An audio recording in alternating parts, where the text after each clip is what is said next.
ఎండిపోయిన జీవితం నా జీవితం, ఎండిపోయిన జీవితం, ఏ ఆధారం లేని జీవితం, తెగిపోయినటువంటి గాలిపటము లాంటి నా జీవితం.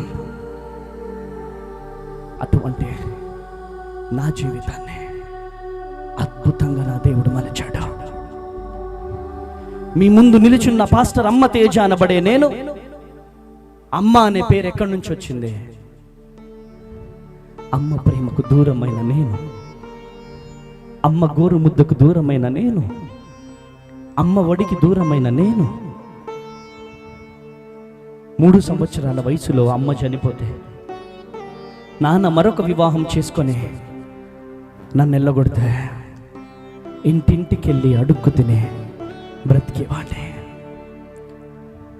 చిన్న గృహ కూడిక ఎక్కడో జరిగితే అక్కడ భోజనాలు పెడుతున్నారని చెబితే మా ఊరోళ్ళందరూ కూర్చోబెట్టి అక్కడ తినుపోరా అని చెబితే చీమిడి ముక్కేసుకొని చింపిరి జుట్టేసుకొని అన్నం తింటుంటే అక్కడున్న సేవకుడు చూసి, ఎవరి అబ్బాయి ఇంత గలీజ్గున్నాడు, ఏంటి దీని పరిస్థితి అంటే, ఈ అబ్బాయికి ఎవరు లేరు, ఈ అబ్బాయి ఒక అనాథ అని చెప్పినప్పుడు, బాబు నువ్వు హాస్టల్లో జాయిన్ చేస్తా, అనాథాశ్రమం ఉంది, అనాథాశ్రమంలో నువ్వు చదువుకుంటావా అని చెబితే, అన్నా నేను చదువుకుంటా అన్నా అని చెప్పినప్పుడు అక్కడ ఉన్న గ్రామస్తులందరూ కలిసి, సేవకులు కలిసి నన్ను వరంగల్ జిల్లా స్టేషన్ గన్పూర్ COM అని ఒక అనాథ శరణాలయంలో, పాలకుర్తి రూట్లో ఉంటుంది, ఆ అనాథ శరణాలయంలో నన్ను జాయిన్ చేశారు.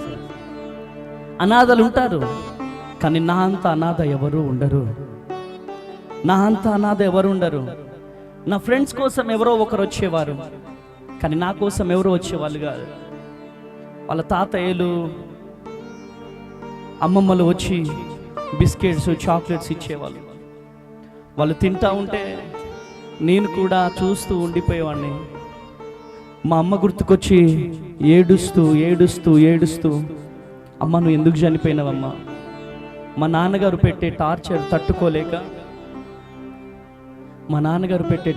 తట్టుకోలేక మా అమ్మ పాయిజన్ తీసుకొని చనిపోయింది. 2వ సల్ఫన్ అంటారు కదా, ఆ మందు తీసుకొని తాగి చనిపోయింది. ఒక్క నిమిషం ఆలోచిస్తే బాగుండేది కదమ్మా. ఈ విధంగా నా బ్రతుకు అనాథగా మారేది కాదు కదమ్మా. ఎందుకని సూసైడ్ చేసుకున్నావమ్మా? ఎందుకని నన్ను అనాథగా వదిలేసినవమ్మా? అందరి కోసం అందరు వస్తున్నారమ్మా, నా కోసం ఎవరు రావట్లేదు కదమ్మా అని ఏడుస్తూ ఉన్నప్పుడు మా వార్డెన్ సార్ చూసి ఎదురు బొంగు కర్రలు తీసుకొని విపరీతముగా వీపు మీద కొడితే, సార్ తేజ ఏడుస్తున్నాడని చెప్తే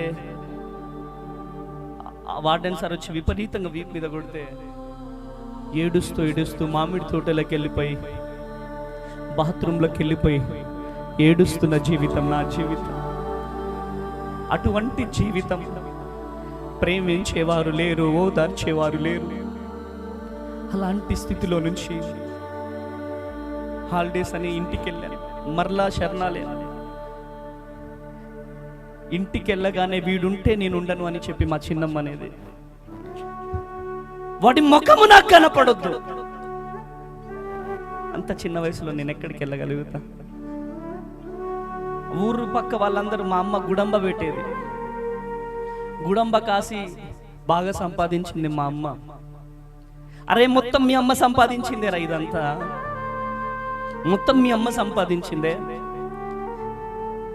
ఆమె ఏం చేయలేదు అని చెప్తే నేను మా నాన్నతో అన్నా, మా అమ్మ సంపాదించిందే కదా ఇదంతా అని చెప్పేసి అంటే, నా భార్య నా మాట అంటవారని ఆవులు కట్టేసే దులానికి ఇలా కట్టేసి తాళ్లతో షర్ట్ అంతా చింపి పైంట్ అంతా చిన్నగొట్టి ఆ తాళ్లతో వీపు మీద ఏ సయ్యను ఏ విధంగా అయితే కొట్టారో అంతకంటే హీనంగా నన్ను కొడుతూ కారం తీసుకొచ్చి కారం పోసి కారం గాలుతా ఉంటే వమ్మో అయ్యో అమ్మో అని ఏడుస్తూ ఉంటే, మా అమ్మమ్మ అప్పుడు బ్రతికే ఉంది, స్టిల్ ఇప్పటికీ బ్రతికే ఉంది మా అమ్మమ్మ.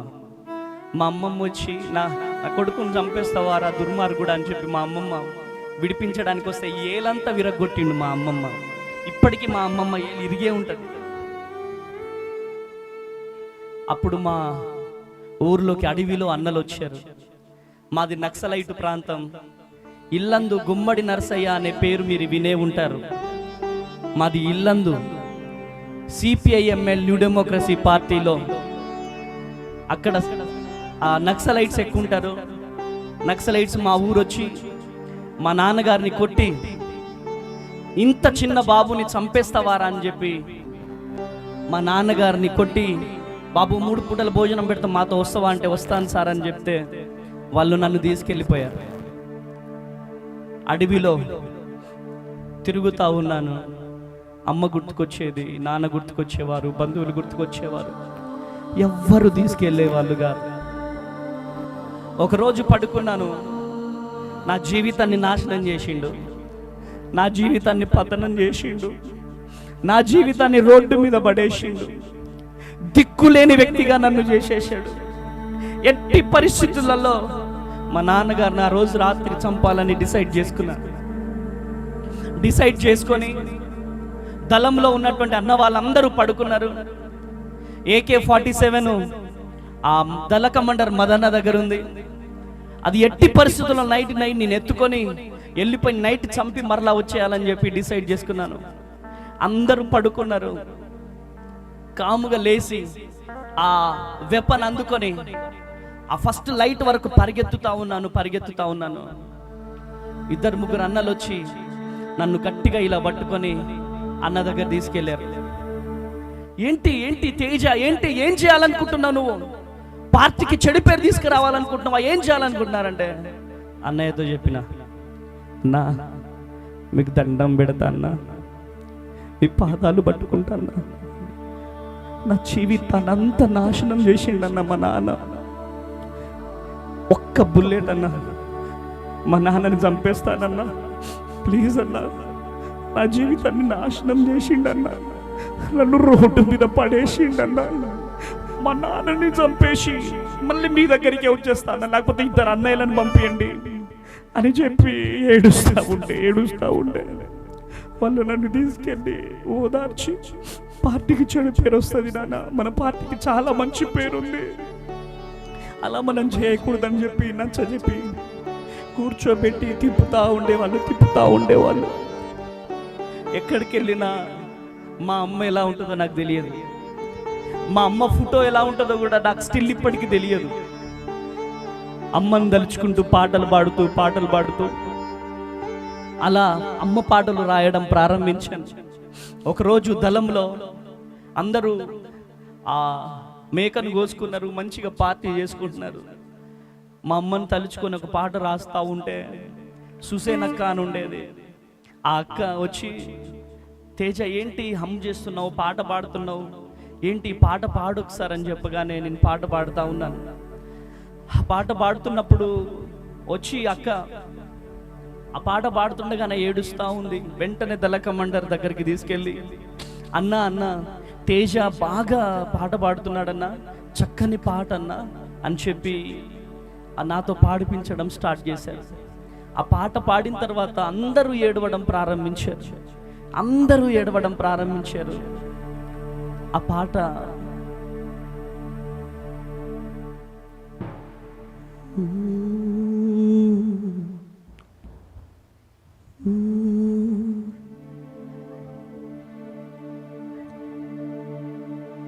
అమ్మా నీ జ్ఞాపకాలే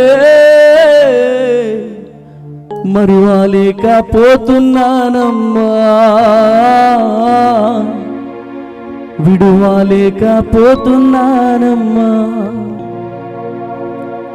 అమ్మా నీ జ్ఞాపకాలే మరువాలేకపోతున్నానమ్మా, విడువాలేకపోతున్నానమ్మా. అమ్మా నీ జ్ఞాపకాలే మరువాలేకపోతున్నానమ్మా, విడువాలేకపోతున్నానమ్మా.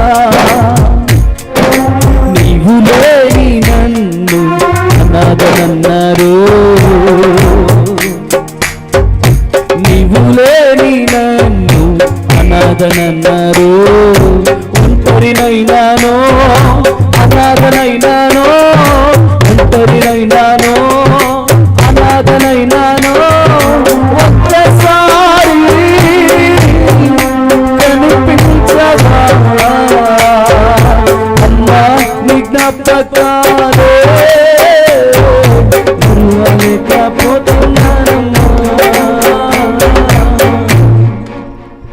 విడువలేకపోతున్నానమ్మా. చాలా మంది ఈ పాట పాడితే కూడా విమర్శించే సేవకులు చాలా మంది ఉంటారు.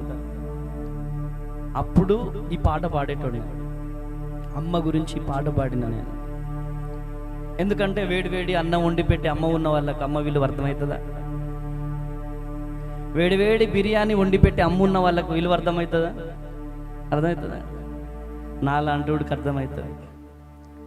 ఆ పాట పాడిన తర్వాత వాళ్ళందరూ ఏడ్చి ఏడ్చి ఏడ్చి ఏడ్చి దళకమంటారు నా దగ్గరికి పిలిచి, నాన్న నువ్వు లోపట ఉండొద్దు, అడవిలో ఉండొద్దు, నువ్వు బయటకు వెళ్ళిపోవాలా, అరుణోదయ సాంస్కృతిక సమైక్యలో నిన్ను జాయిన్ చేస్తాం, నువ్వు మంచి పాటలు రాయాలా, తెలంగాణ ఉద్యమంలో నువ్వు మంచిగా నీ పార్ట్ పోషించాలని చెప్పేసి అన్నప్పుడు నన్ను బయటికి తీసుకొచ్చారు దళంలో నుంచి. ఎక్కడ మీటింగ్ జరిగినా నేను మధుప్రియ తెలుసా అందరికీ?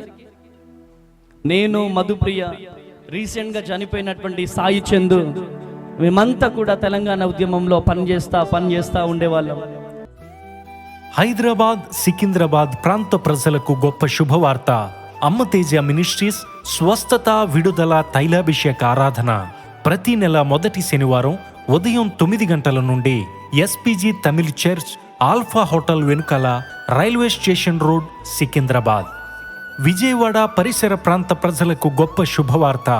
అమ్మ తేజ మినిస్ట్రీస్ స్వస్థత విడుదల తైలాభిషేక ఆరాధన ప్రతి నెల 2వ మంగళవారం ఉదయం 9 గంటల నుండి జిమ్ఖానా గ్రౌండ్స్ ప్రక్కన కందుకూరి కళ్యాణ మండపం, భద్రాద్రి కొత్తగూడెం పరిసర ప్రాంత ప్రజలకు గొప్ప శుభవార్త. అమ్మ తేజ మినిస్ట్రీస్ స్వస్థత విడుదల తైలాభిషేక ఆరాధన ప్రతి నెల 2వ శనివారం ఉదయం 9 గంటల నుండి హేమచంద్రపురం, ఇల్లందు బైపాస్ రోడ్, భద్రాద్రి కొత్తగూడెం, అమలాపురం పరిసర ప్రాంత ప్రజలకు గొప్ప శుభవార్త. అమ్మ తేజ మినిస్ట్రీస్ స్వస్థత విడుదల తైలాభిషేక ఆరాధన ప్రతి నెల 4వ బుధవారం ఉదయం 9 గంటల నుండి కలెక్టరేట్ ఆఫీస్ ఎదురుగా డాక్టర్ బిఆర్ అంబేద్కర్ భవన్, అమలాపురం. అమ్మ తేజ మినిస్ట్రీస్ ఆదివారపు ఆరాధనలు. మొదటి ఆరాధన ఉదయం 9 గంటల నుండి హేమచంద్రపురం, భద్రాద్రి కొత్తగూడెం. 2వ ఆరాధన ఉదయం 9 గంటల నుండి పండితపురం, ఖమ్మం. వివరముల కొరకు సంప్రదించవలసిన మా ఫోన్ నెంబర్స్ 7286000072 మరియు 7286000071. మరొక ఫోన్ నెంబర్ 9346000100.